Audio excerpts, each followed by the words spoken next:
Vai dar para colocar aqui no telão? João 16, versículo 33. Todos acharam? Amém? A palavra diz assim, João 16, versículo 33. Eu lhes disse essas coisas para que em mim vocês tenham paz. Neste mundo vocês terão aflições, contudo, tenham ânimo, eu venci o mundo. Eu lhes disse essas coisas para que em mim vocês tenham paz. Neste mundo vocês terão aflições, contudo, tenham ânimo, eu venci o mundo. Amém? Amados, os cultos de quarta-feira nós estamos com uma temática sobre vencendo as adversidades. E eu creio que todos nós estamos passando por alguma adversidade.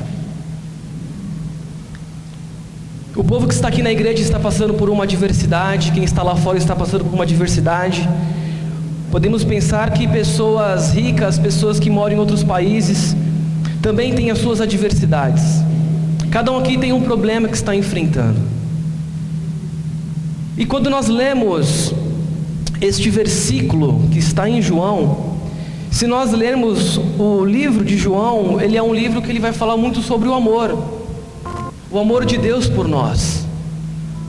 Porque através de Jesus Cristo, aquele pensamento de Deus, aquele Deus vingativo, um Deus mau, aquele Deus que destruiu Sodoma e Gomorra, que mandou o dilúvio, quando nós olhamos para Jesus Cristo, nós vamos ver lá em João 3,16 que ele diz que Deus amou o mundo de tal maneira que ele entregou o seu Filho. E quando nós vamos ler aqui este versículo, quando Jesus diz que no mundo nós teremos aflições, mas tem de bom ânimo, eu venci o mundo. Cristo está dizendo que a paz que nós precisamos, nós somente encontraremos nele. A paz que vocês precisam é somente através de Jesus Cristo. Eu sei que é muito bom a gente ter aquele sono, aquele sono gostoso depois de um dia cansativo, você poder dormir tranquilamente, você fazer uma viagem, poder desfrutar. Só que tem coisas que o dinheiro, uma cama boa, ele não pode trazer para nós, porque vai sempre faltar alguma coisa dentro de nós. Que quando nós não estamos ligados com Deus,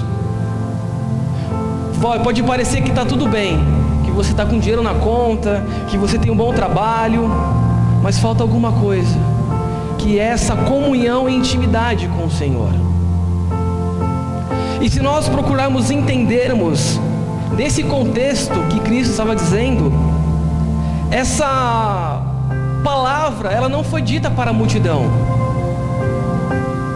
A Bíblia vai relatar que as pessoas procuravam Cristo porque queriam se alimentar, porque queriam curas, porque queriam ver sinais. E todo aquele que ia atrás de Jesus Cristo recebia um milagre, recebia uma cura, recebia um alimento.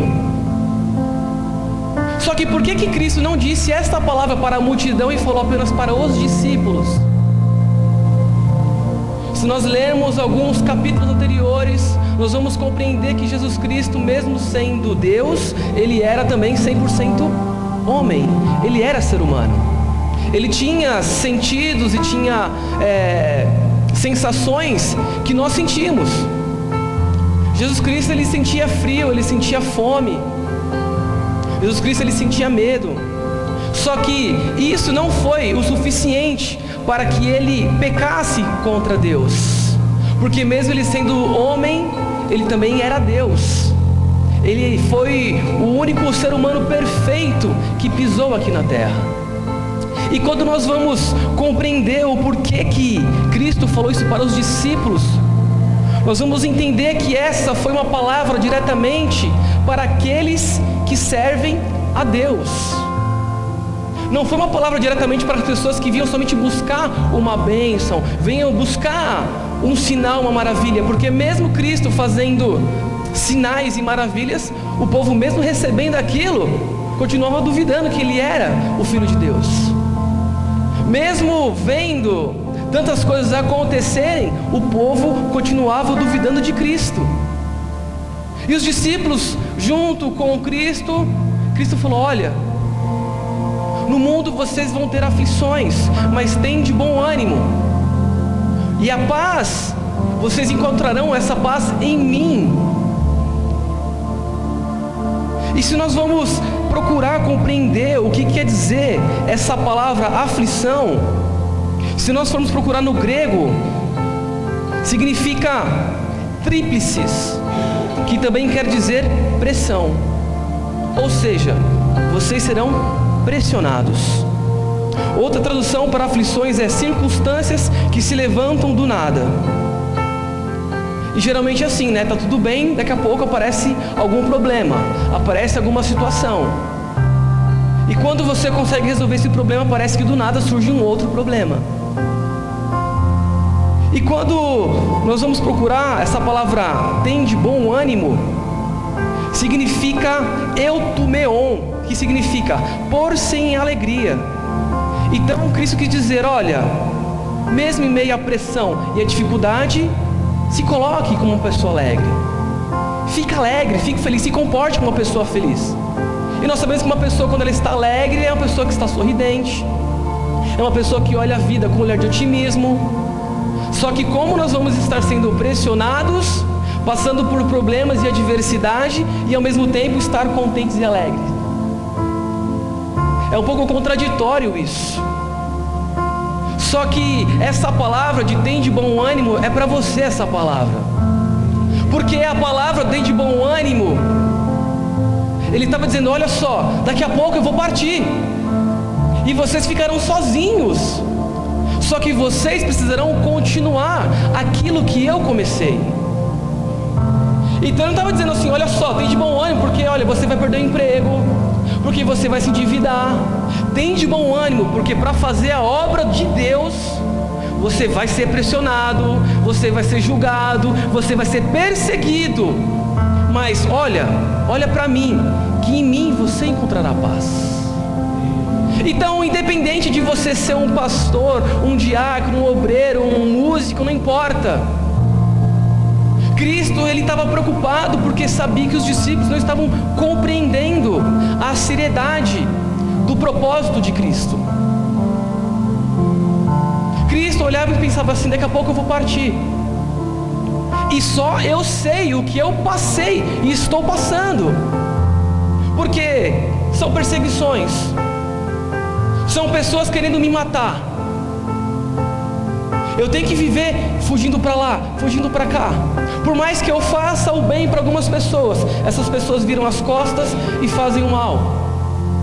Por mais que eu tenha um propósito aqui na terra de fazer que as pessoas conheçam essa palavra, conheçam o amor de Deus, que eles possam ter uma nova esperança, uma nova expectativa, as pessoas só querem aquilo que eu posso oferecer para elas. Só que Cristo, Ele tinha um propósito, queridos, e a dificuldade de nós como cristão é que nem todos nós temos um propósito referente à nossa fé perante a Deus.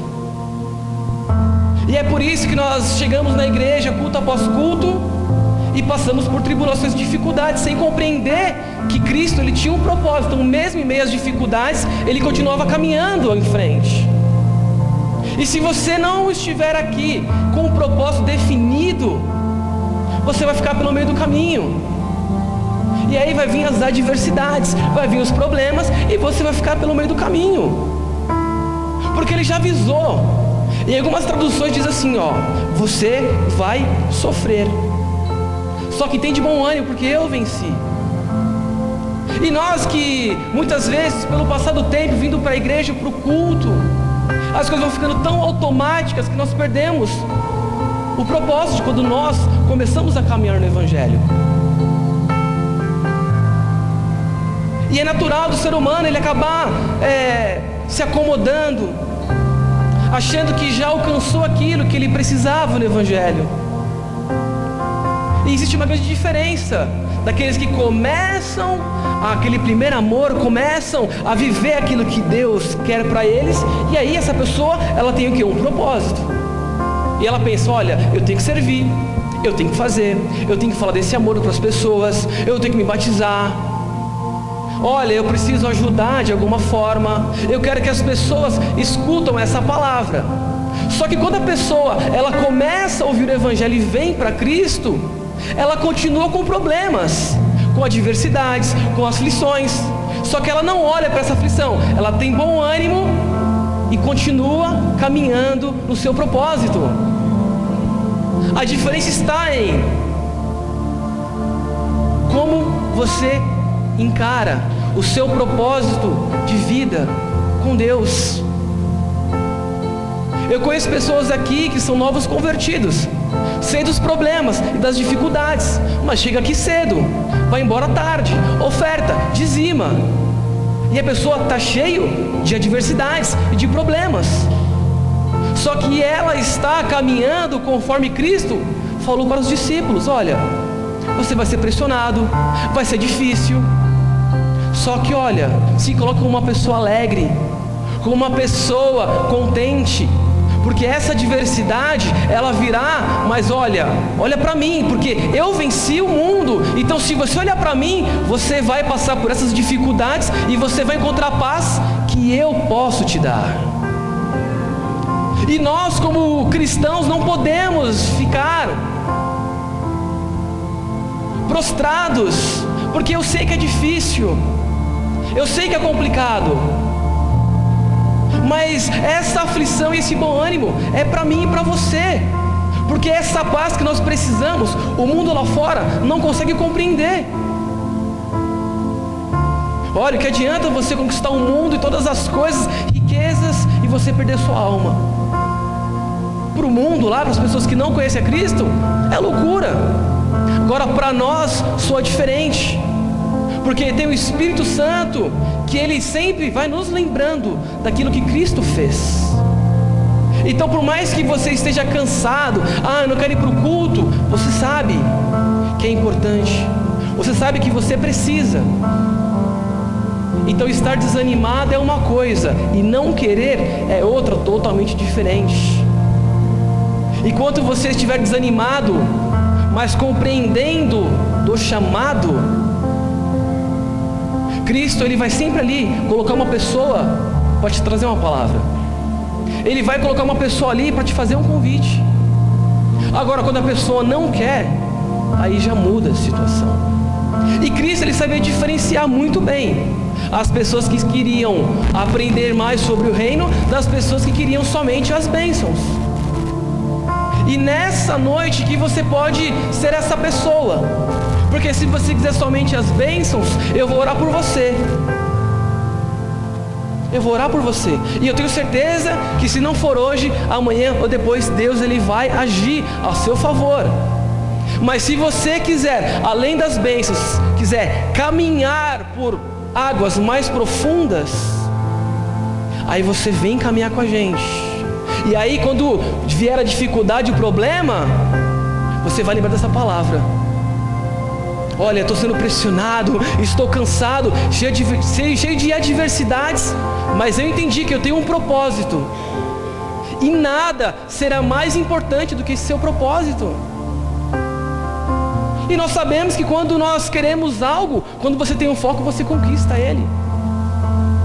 Foi assim com o meu carro. Quando eu queria um carro, eu coloquei na minha cabeça, eu tinha dinheiro lá para dar entrada, aí eu vendia o meu vale-refeição, aí levava marmita para poder juntar o dinheiro. Foram 6 meses, mas eu consegui.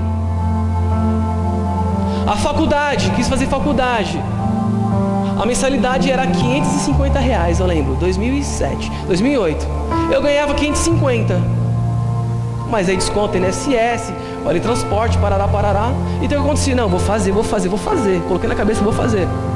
Aí caiu o meu salário, caía 400, eu tirava R$100 do NIS lá do Itaú, pagava a mensalidade, corri os juros, no mês seguinte cobria, e assim foi. Aí passaram 6 meses, Eu estava trabalhando, me ligaram, tem uma proposta aqui para você para ganhar mais de segunda a sexta. Aí não precisava mais tirar o dinheiro do limite. Enfim, as coisas foram acontecendo. Então, quando nós temos um propósito, a circunstância que você está hoje não vai definir. Você não vai ficar parado. Você não vai olhar para a conta bancária. Você não vai olhar para a sua situação. Você vai continuar caminhando. E a grande diferença hoje é que nossa é essa. Nós estamos cansados. Nós estamos rastejando, caminhando, e parece que nós não estamos avançando. Só que aquilo que Cristo nos ensinou aqui no versículo. É muito fácil falar da boca para fora. Olha, tem de bom ânimo, você levanta, mas olha só, você tem um propósito, você tem um foco. Então olha só, não olha para a direita nem para a esquerda, porque se você continuar nesse caminho, Cristo, Ele vai te ajudar. Cristo, Ele vai resolver. Cristo, Ele vai de alguma forma trazer uma solução para você. Agora, pensa com você aí, qual que é o seu propósito? Você vem para a igreja por quê? Por que você vem para a igreja?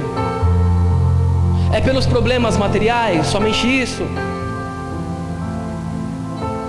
Se for só por isso, queridos, pode ter certeza que as pessoas que também não estão na igreja também passam por isso. E tem pessoas que arrumarão emprego, vão crescer e não estarão na igreja. Então o evangelho não é para isso. O evangelho, ele tem um propósito. Porque a nossa vida, ela não termina aqui. E é isso que nós precisamos compreender. Porque os discípulos caminhavam com Cristo e não compreendiam. E nós precisamos entender que mesmo em 2019, você vai ser pressionado, você vai sofrer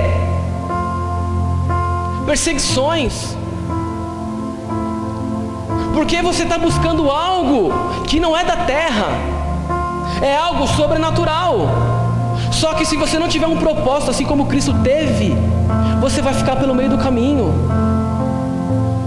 E pregar uma palavra de Deus, falar do amor do Senhor, é pouco. Isso não quer dizer nada, queridos. Porque está aqui, eu li, eu estudei, me preparei. E quando eu fui embora? E quando eu acordar amanhã e meu problema, minha adversidade não ter passado?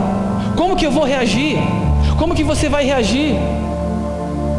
Agora, Cristo, em meio às dificuldades e problemas, Ele continuava caminhando no seu propósito. Agora, nós sabemos que Cristo, Ele sofreu mais do que qualquer outra pessoa. E a vitória que Ele teve, nós fomos beneficiados através dessa vitória. E você não pode se esquecer disso. Você não pode esquecer da vitória que foi através de Cristo. Só que você está aqui porque você precisa continuar a fazer aquilo que Cristo passou para os discípulos. E os discípulos foram pregando essa palavra há mais de 2000 anos. E essa palavra chegou um dia até o bispo, até o pastor Márcio, até mim, chegou até você.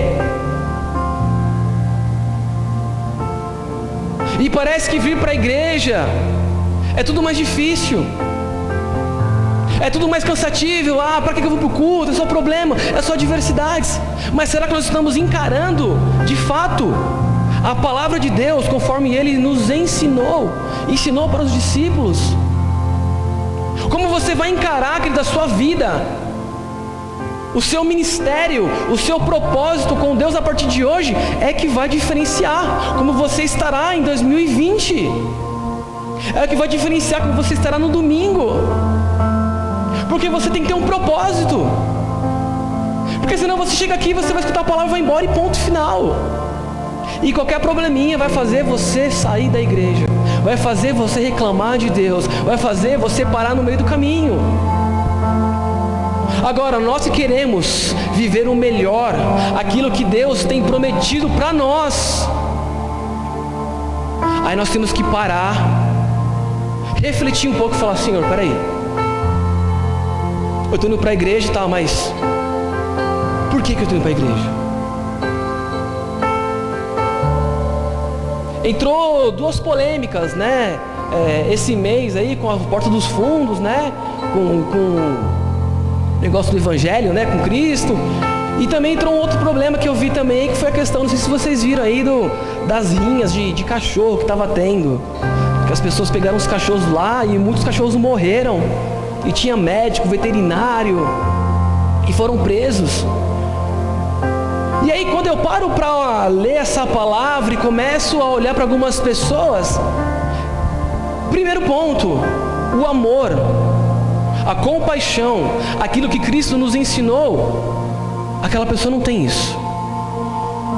Aquele Espírito que vai transformando, que me transformou e que transforma a cada dia, essa pessoa ainda não experimentou esse sentimento.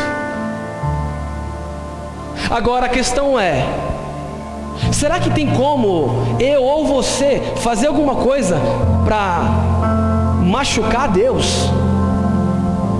Será que tem alguma coisa que eu consiga fazer, que eu consiga ferir o Senhor?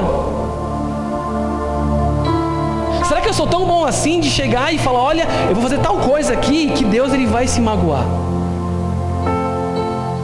Eu entendo que existem as leis para serem cumpridas. E conforme uma lei estabelecida, cada um tem que pagar ali conforme o seu crime. Só que nós, como igreja, como cristãos, assim como nós lemos aqui que Deus ama o mundo de tal maneira, são essas pessoas que fazem esse mal, que muitas vezes geram em nós uma adversidade, que nós temos que orar por essas pessoas. E pedir que Deus faça uma obra, que Deus transforme, que a lei seja cumprida. Porque a vontade é, queridos, de olhar e tomar uma atitude. Só que por que você não toma essa atitude? Porque Deus não quer? Você já viu Deus já alguma vez? Eu nunca vi Deus. Então prova que Deus existe. Só pela condição moral eu provo que Deus existe. Você não cumpre e não faz certas coisas, não com medo de ser preso, mas porque você compreende que isso vai contra os ensinamentos de Deus. Você não toma certas atitudes, não pela questão, eu vou ser preso, vai acontecer alguma coisa. Não, mas olha, eu compreendo e eu sei que se eu fizer isso, vai contra os ensinamentos de Deus. Então antes de fazer qualquer outra coisa, eu não faço, porque eu sei que Deus, Ele existe. E é esse trabalhar de Deus em nossas vidas que vai mudando o nosso caráter. E é notório que as pessoas que vêm para a igreja e têm uma transformação de vida, elas mudam também o seu comportamento. Eu tenho aqui meu amigo André. Não é somente colocar uma camisa, vir para cá e servir água. Ele teve uma mudança de comportamento, uma mudança de visão, de postura, mas está cheio de adversidades, está cheio de problema que a igreja, que aquilo que ele ora para o Senhor ainda não aconteceu. Só que nós precisamos avançar, queridos. Você precisa, nessa noite, ter um propósito. Se você tinha e você desanimou, hoje é dia de você se levantar. Eu quero profetizar aqui, você veio para cá esse ano, 2 meses, depois parou, depois voltou aqui, ficou 3 meses, parou, ficou 6 meses e voltou. Querido, se levanta nessa noite. Cristo está te chamando, fala, olha, tem de bom ânimo. A paz que você procura, que você ficou longe, fez tantas coisas achando que estava tudo bem, você não encontrou. É por isso que você está aqui hoje, nessa noite, precisando de o que só eu posso dar para você. Então você precisa alinhar, porque eu não posso mentir para você, senão você vai continuar vindo para cá, e eu vou orar por você, e eu quero que você alcance as bênçãos materiais que você procura. Só que tem aquela diferença da multidão que procurava Cristo pelas bênçãos e das pessoas que queriam ter intimidade com Deus. As pessoas que mesmo em meio às adversidades caminhavam com Deus. E a verdade é que todos sofreram. Todos aqueles que se colocaram, pastor Márcio, na brecha para fazer a vontade de Deus, sofreu. Noé sofreu, Paulo sofreu, Jesus sofreu. Jó sofreu. Todas as pessoas que se colocaram à disposição sofreu. Mas já imaginou se você vivesse naquela época e o seu nome estivesse aqui, gravado aqui na palavra? Já pensou? Por aquilo que você viveu naquela época, mas você foi valente, você sofreu, mas hoje, lendo aqui, olha, o irmão Ricardo, um homem temente a Deus, reto, olha, ouvia a voz do Senhor, e mesmo assim não se desviou nem para a esquerda nem para a direita. São essas bênçãos que aquele povo que vivia, eles não viram com seus próprios olhos, porque existia uma promessa. Agora, essas adversidades não podem paralisar você. Esses problemas não podem fazer você retroceder. Porque eu creio que hoje você tem a oportunidade de recomeçar aquilo onde você parou. De você recomeçar aquilo que você deixou de fazer, aquilo que você prometeu lá em janeiro. Você pode começar hoje, você pode começar amanhã. Agora, você vai ser pressionado. Você vai ser amassado. Agora, tem aquela diferença. Os problemas do seu cotidiano e os problemas que por você servir a Cristo, eles vão trazer. Agora, a palavra de Deus, ela nunca foi uma palavra para que nós ficarmos com medo. Então eu vou para a igreja, vou servir a Deus e tanto problema vai aparecer para mim. Não, não é isso. Foi ser uma palavra de encorajamento e que no final vinha sempre uma recompensa. Ele disse, olha, eu vou partir, mas mandarei o Consolador. Olha, eu não estarei mais aqui, mas terá o Espírito Santo de Deus. Olha, eu precisarei me entregar à morte, mas vocês não estarão sozinhos. Deus, Ele sempre vai dar para nós, sempre uma palavra de esperança. E assim são suas promessas. Olha, você não estará sozinho, eu estarei contigo. Olha, fica firme, porque a paz você encontrará em mim. Você que está cansado, sobrecarregado, divide comigo esse fardo. Você que pedir de todo o coração. Quantas coisas Deus Ele já tem nos prometido, tem falado, mas nós estamos repetindo os mesmos comportamentos todos os dias, a todo momento. E é um versículo que é até um pouco clichê. Tem de bom ânimo. Só que é para você ter bom ânimo e continuar caminhando, querido. É para você ter bom ânimo e continuar com o seu projeto. É para você, se um dia você falhou, se você magoou alguém, é para você ir lá pedir perdão e continuar. É para você olhar e falar assim, olha, não importa a situação, se eu errei, se eu falhei, eu vou me desculpar, eu vou pedir perdão, eu vou falar com o pastor, vou falar com o meu amigo, vou falar com a minha esposa e vou continuar caminhando.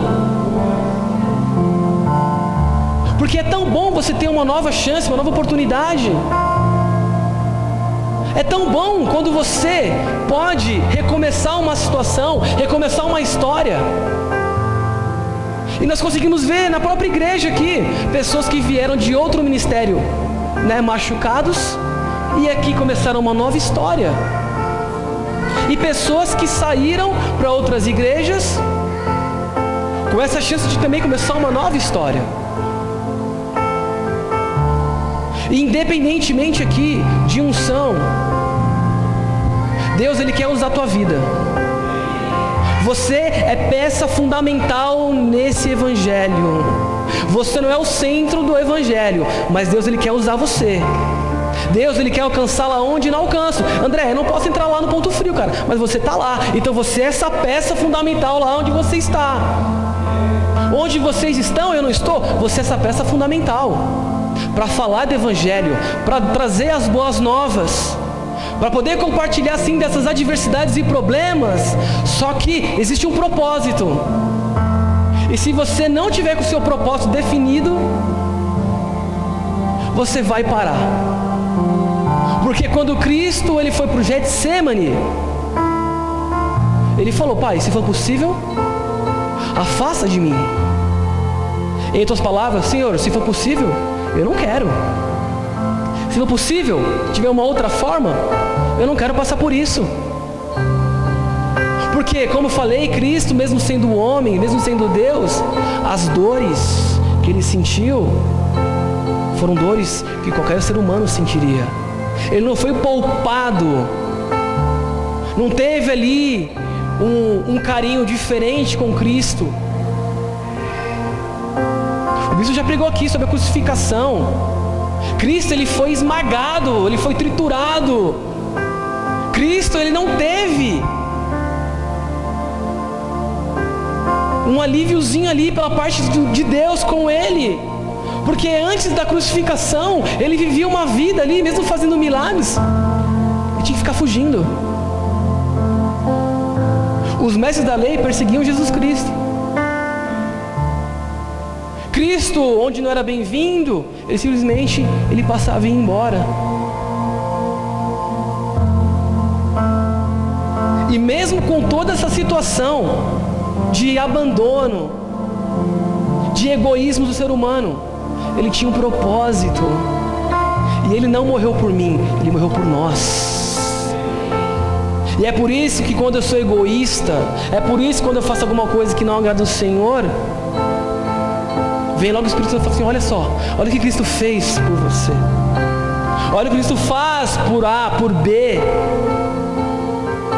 Então olha, se arrepende, recomeça, vai lá, pede perdão, pede desculpa. E esses dias eu passei uma situação muito complicada, que tem uma pessoa que é muito amiga, muito assim, brother, e essa pessoa, eu ajudei muito essa pessoa. E aí nós fizemos um negócio com essa pessoa, e simplesmente assim, quando a pessoa precisava, ela estava ali, bonitinho lá, pagando. Quando ela não precisou mais, ela simplesmente, sumiu. E o que você espera de uma pessoa que você confia, presbítero? Que a pessoa vai te dar uma satisfação, que ela vai te ligar. E eu confesso aqui, que é uma pessoa que eu amo, e eu até perdoaria essa dívida. Só que a pessoa sumiu, a pessoa não deu satisfação. E aí quando eu fui conversar com ela falou assim: eu te pago o mês que vem. Eu falei: mas já está 2 meses atrasado, e mês que vem? Tá bom. Mês que vem é muito longo, vai até o dia 31, me falou um dia, né? Dá pro dia 15, tá bom. Chegou no dia 15, e aí, cara, tudo bem? Pode me trazer o dinheiro? Boa tarde. Não vou conseguir não, só mês que vem. E aí eu estava na casa do bispo. E aí eu li aquela mensagem. Tipo assim, como assim só mês que vem? E aí eu li pro celular. E aí o bispo pregou no domingo aqui sobre perdão, né? Aí eu pensei: perdoa ou não perdoa essa dívida? A questão não é o valor. A questão é a falta de compromisso e caráter da pessoa. Porque esse dinheiro não vai fazer diferença na minha vida. E aí eu falei, e aí a vontade era de mandar um áudio lá, falando um monte, escrever um monte de coisa, porque fé em receber esse dinheiro eu não tenho mais. Agora, vou falar aqui pra vocês quanto é esse valor, muito dinheiro, R$100. Agora, uma pessoa que eu convivo há anos, aí a pessoa estraga uma amizade por causa de R$100. R$100. Chegar e falar assim: olha, Diego, olha só, cara, eu não tenho, tá difícil, ou sei lá, me abençoa alguma coisa. Tranquilamente. Só que, o meu posicionamento, eu sei que ele não é cristão. Ele tem outra religião. Ele adora outros deuses. O que me difere de mim e ele? Nada, somos seres humanos. Então, Senhor, vou fazer o seguinte: eu vou orar por ele. Se ele quiser me pagar, ele paga. Se não quiser pagar, tranquilo. Agora, pastor Diego, R$100, cara, vai fazer falta? Não vai fazer falta. Mas tem dia que às vezes você não tem R$1 na carteira. E eu sei que é isso, às vezes não tem dinheiro. Fala, cara, aquele dinheiro lá de fulano de tal, se eu recebesse agora, hein, faria falta. Agora, o que eu quero dizer com vocês, queridos? Nisso tudo, eu não posso ter essa reserva no meu coração com Ele. Essa mensagem que eu não respondi, eu vou ter que responder para Ele. Nem que eu falo, ó, tudo bem, me paga mês que vem, ou então tipo assim, ó, deixa pra lá, ou então tipo, fica no seu tempo. Agora eu não posso ter o meu coração comprometido com Ele por uma atitude que Ele foi errado comigo. Agora, eu preciso fazer aquilo que Cristo nos ensinou. Sabe lá, eu oro todo dia o Pai Nosso. Perdoai as nossas dívidas como os nossos devedores. Aí falando, Senhor, mas eu também tenho dívida, e minha dívida é mais que R$100, né? Será que se eu perdoar essa de 100, vai me perdoar de X? Aí é forte, né? O banco liga lá e fala assim, ó, tá perdoada a sua dívida? Pô, Senhor, mas por que comigo eu tenho que sempre fazer alguma coisa e ninguém faz nada por mim? Porque eu tenho que ajudar, porque eu tenho que fazer, porque eu tenho que perdoar, e ninguém me perdoa em nada. Só que a diferença é que ele está aqui no propósito. Quem que eu queria que me perdoasse já me perdoou, que é Cristo. Então o que as pessoas farão por mim ou deixam de fazer não importa. Então aquilo que eu preciso, a paz que eu preciso, o Senhor Ele já me deu e me dá todos os dias.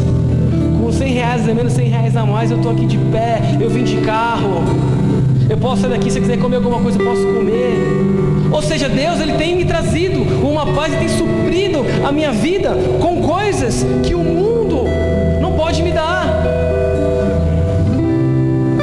Agora, não vamos olhar para Cristo como o coitadinho da cruz, que ficou lá, se entregou porque a cruz está vazia. Mas Ele quer que você, nessa noite, você se levante. E essa coragem que Ele quer que os discípulos tivessem, é o que Ele quer que você tenha hoje. É que você se levante, você fala, olha, independentemente, eu vou me colocar na brecha. Bispo, olha só, eu não sei abrir um culto, mas você pode me ensinar, pode me explicar? Olha, bispo, eu não sei fazer alguma coisa, mas olha, você pode me explicar, pode me ensinar? É isso. O Evangelho precisa de pessoas que tenham coragem, porque ninguém era capacitado ou tinha grandes habilidades. E assim como foi com os discípulos, assim será com você. O que Deus Ele quer de mim, de você, é apenas a sua disposição. Agora eu sei que o seu tempo Ele é precioso, o seu tempo Ele é corrido, você se cansa. E para Deus que Ele possa trabalhar isso na sua vida, Ele vai querer o quê? O seu tempo. E você precisará se colocar à disposição para estar aqui, para vir na igreja na quarta-feira, na segunda-feira na oração, quando voltar às aulas na sexta-feira. Vai ser necessário tempo. Agora, o meu propósito, quando eu comecei no Evangelho, eu tinha um sonho de um dia ser pastor. Enquanto eu tinha amigos e colegas que eles tinham outros propósitos. E cada um foi para outra igreja, uns são músicos, cada um tinha um propósito e uma ambição. Agora, eu tive meu propósito, e caminhei, e continuei, e estou lutando, e estou batalhando, e estou seguindo.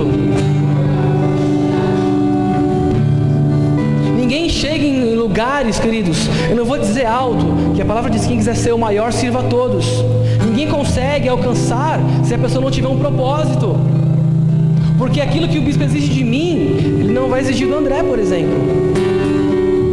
O que o bispo exige de mim, ele não vai exigir de um novo convertido que chega aqui na igreja. Porque são propósitos diferentes. Agora, você veio para o culto, está caminhando, isso arde no seu coração, você tem desejo? Aí você vai ser o quê? Pressionado, para que isso comece a ser forjado em você. Ô Panda, abre para mim aqui, em Tiago capítulo 1, Tiago capítulo 1, versículo 12. até o 18. Do 12 até o 18, tá? A palavra diz assim: feliz é o homem que persevera na aprovação, porque depois de aprovado receberá a coroa da vida, que Deus prometeu aos que o amam. Quando alguém for tentado, jamais deverá dizer: estou sendo tentado por Deus, pois Deus não pode ser tentado pelo mal, e a ninguém tenta. Cada um, porém, é tentado pela própria cobiça, sendo por esta arrastado e seduzido.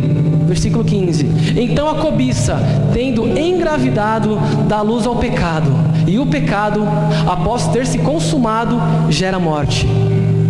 Meus amados irmãos, não se deixe enganar. Toda boa dádiva e todo dom perfeito vem do alto, descendo do Pai das luzes, que não muda como sombras inconstantes. Por sua decisão, Ele nos gerou pela palavra da verdade, para que sejamos como que os primeiros frutos de tudo que Ele criou. Ou seja, Deus não se enganou quando Ele criou você. Deus, Ele não se enganou quando Ele estabeleceu um propósito para mim e para você. Agora, Deus, Ele não tenta ninguém. Quando você comete um pecado, isso é gerado na sua mente. E como disse, isso é gerado, engravidado, engravida e depois nasce. E para finalizar, abre para mim em Efésios 6,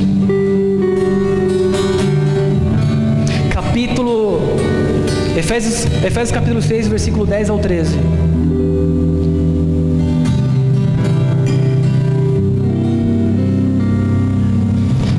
Então, primeiramente, precisamos ter um propósito. Se é só bênção, queridos, é esse o propósito? Ok. Então você vai orar por esse propósito, por essa bênção. Vai orar, vai jejuar, vai orar até que você receba isso. Eu vou orar por você. Eu vou orar por essa bênção que você quer, que você procura. Só que eu tenho muito mais para oferecer do que isso. Deus tem muito mais para oferecer para você, além de bênçãos e riquezas. Então que você possa hoje colocar na sua mente, no seu coração esse propósito. Não importa se você não sabe como você vai começar isso. Não importa se você não sabe, se você não tem forças. Nós temos aqui diáconos, presbíteros, pessoas que estão aqui para servir você, para te ajudar nesse propósito, para que possamos caminhar a um propósito. Porque para onde eu estou indo, você também vai. E juntos nós somos muito mais fortes. Então Efésios 6, versículo 10 até o 13 diz assim: finalmente, fortaleçam-se no Senhor e no seu forte poder. Vistam toda a armadura de Deus, para poderem ficar firmes contra as ciladas do diabo. Pois a nossa luta não é contra pessoas, mas contra os poderes e autoridades, contra os dominadores deste mundo de trevas, contra as forças espirituais do mal nas regiões celestiais. Por isso, vistam toda a armadura de Deus, para que possam resistir no dia mau e permanecer inabaláveis, depois de terem feito tudo. Ou seja, se tiver aqui algum novo convertido aqui, Deus já está falando, ó, vai ter luta, vai ter guerra, vai ter dificuldade, vai ter problema, vai ter adversidade. Só que vai ter uma recompensa no final. E a diferença aqui de quem vai poder receber essa recompensa são aqueles que vão persistir no propósito. O Evangelho, querida, ele é muito bom. O Evangelho, ele é maravilhoso. O Evangelho é aquilo que me tirou um dia da escuridão, me tirou um dia. Eu nunca fui uma pessoa de beber, mas eu fui uma pessoa que gostava muito de namorar, de sair, gastar dinheiro. E eu precisei compreender através do Evangelho que eu tinha que mudar a minha postura, o meu comportamento. Foi o Evangelho que me trouxe a ter esse tipo de comportamento. E Deus está falando, olha, tem de bom ânimo, as adversidades virão, mas sejam alegres, porque Cristo, Ele sabe que você, quando passa por uma prova, você vai se entristecer, você vai chorar. Cristo, Ele sabe disso. Só que em meio a tudo isso, olha, persevere. Persevere. Olha para Cristo, olha para o Senhor, volte a orar, volte a jejuar, volte a fazer aquilo que você fazia antes, volte a acordar na madrugada, volte a falar, olha, antes eu pregava, olha, antes eu tocava. Querido, volte. Se é para pedir perdão, peça perdão. Se é para receber perdão e a pessoa não te perdoou, querido, vai lá e você peça perdão. Se você não orou hoje, comece a orar hoje. Se você reclamou de Deus hoje, peça perdão hoje e recomece uma nova história. Hoje você tem a oportunidade que, em meio a essa adversidade, ter a sua fé renovada. Olha como Deus, Ele trabalha na nossa vida, através de um problema, de uma situação desconfortável, Ele vai produzindo em nós fé, vai produzindo esperança. E é o que eu falo aqui para o meu amigo André. Eu jamais desejei que ele passasse o que está passando, mas se eu soubesse que isso fosse trazer esse fruto que ele está sendo aqui, querido, fez muito mais bem do que mal, André. O problema eu trouxe para cá. Agora eu, como amigo dele íntimo, não queria que ele passasse por isso. Só que quando estava tudo bem, eu falava, André, vamos para a igreja? Qualquer dia eu vou. André, vamos para o culto? Um dia eu vou. E ele estava tudo bem. E aí teve um problemão que eu não queria que ele passasse. Mas quando ele chegou aqui, Jesus tocou na vida dele, no coração, na mente, e tudo se fez novo. E que você possa sentir que nesta noite, esse toque do Senhor, porque naquela noite, naquele dia, Cristo falou, olha, eu vou embora, mas vocês não estarão sozinhos. Aleluia. E vocês não estão sozinhos. Vocês podem nessa noite, querido, recomeçar. E assim também como na minha vida, eu preciso fazer tantas coisas. Eu sei que eu posso fazer muito mais. E eu sei que aí dentro de você tem algo que você pode fazer um pouco mais. Eu quero te convidar a você se colocar de pé.